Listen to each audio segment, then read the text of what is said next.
Well, in New York it was a flop. Out here, Kevin Thomas gave it a rage, so it played at the Vogue, which is a big ruin right across the street. And then went on to England, where Alexander Walker wrote a great review. And then it went into, he said, oh, it's a pity that this much maligned film should be given an certificate. Right. I'm imitating English accent. And I agree. Yeah. But he said he wrote it. And then there was just Oblivion. Yeah. So I figured, wow, this is not going to look too good. And I got all down about it and launched into other things. I was in Saturday Night Live. And I did that for a while and this and that. And the telephone book was this experience that was actually an expression of my, I guess, misanthropy at the time, a certain misanthropic streak. Although I had a very active social life and was not a stalker or a pervert, I don't think. You never know. But so it was fixing those monologues. Yeah.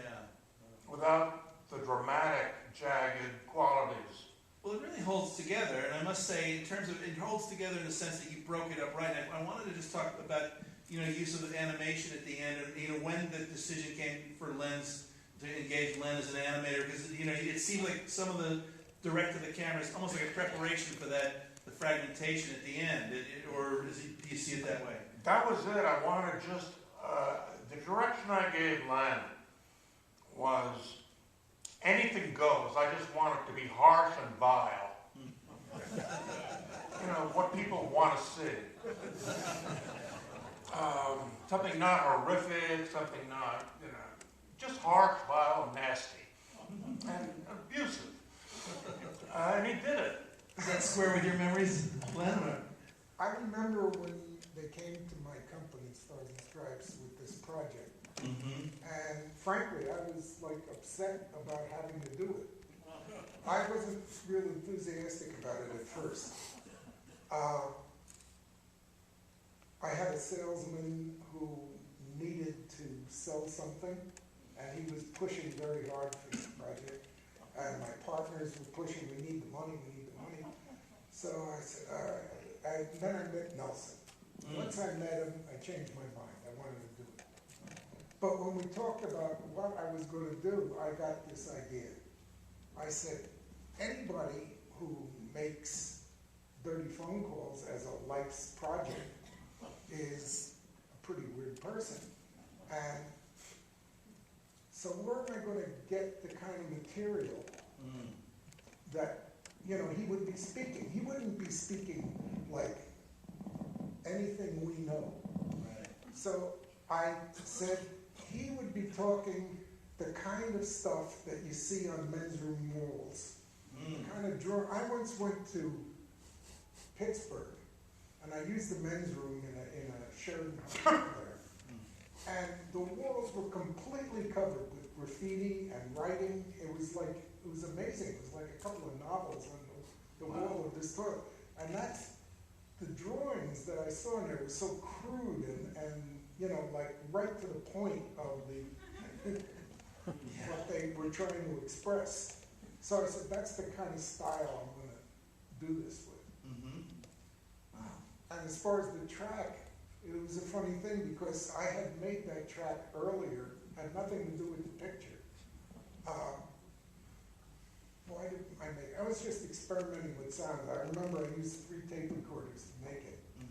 And we even got, at one point, we brought in a hooker to talk dirty on the tape to get, this kind of tone, running monologue that she had. That actually didn't show up in the picture. We had, I think I just dropped that track out of it. So. But it's interesting because it does impact what we hear. I mean, it almost sounds like there's some, it fits the strategy you have, Nelson, of not allowing us to really hear the calls, you know, and going Right. with the subtitles. Was that always a strategy in the script? That there'd be one thing that be held private from the audience, or where did you? That was really an unanswered question. I mean, to the best of my knowledge, way back when, I thought I'd think of something. Mm-hmm. One thing I thought of was this complete objectifying of the woman when he's telling his life story. I mean, that monologue had to be covered. Right. So using the woman as a telephone, talking into every orifice,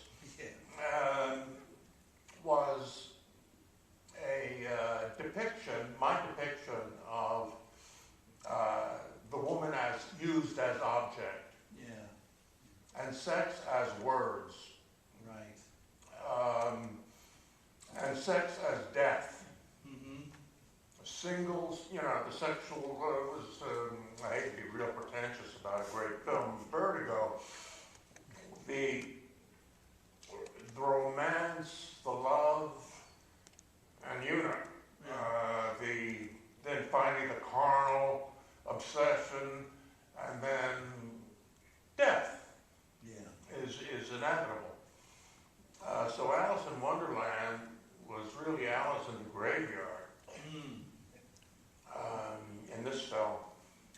I want to ask you, speaking of Alice, because she's really extraordinary, is Sarah Kennedy.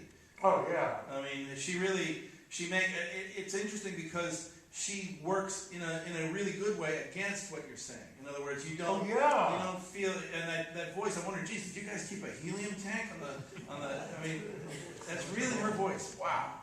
You know, I just saw her in a commercial for a soft drink. We had lost a star. We didn't have, Jill Clayburgh wanted to play the lead, and she said I would agree to nudity, if I got the lead. And Jill wouldn't have been right at all for. She was great at what she did do. She's great at what she did. There's even a kind of lesbian innuendo to their phone call interaction, their relationship. Right. But Sarah, I just heard that voice and I said, "This is it. This is not Betty Boop, but this is an innocent doll, who has weirdly enough experienced everything. Mm-hmm. Nothing, physical, no normal act is going to faze this girl who speaks like a Cupid doll. Yeah. This little angel." Right. And she's really quite wonderful. And there's some actual touching moments also I found watching this for the first time in years. With Norman Rose as a sort of shy, retreating into a shy kind of posture and body language, and then proud and then shy, and just obviously, it's like a sociopath whose weapon is the telephone and the ultimate mind fuck. It's really this sweet person who is looking for love himself. Right. It really comes across. And William Hickey, by the way, I wanted to ask you just a little bit about him, because he's such a wonderful actor. You used to see him. Oh, yeah. There's a hilarious Prizzis Honor. digression there with that. Yeah. And you must have, it seems that you had a lot of Jill Clayburgh and Hickey, you had a lot of, all the people there, a lot of great sort of out-of-work actors or just people that Yeah, he couldn't get a job. We had that, and that was my discovery that, it was not going to be a Warhol improv deal. It had to be acted by, people who could communicate acting. Right. That they were acting a part and acting it realistically. And so the look of the picture, I had I was very arty then. I'm, such a different person now. But I wanted this wonderland, to look as gritty and real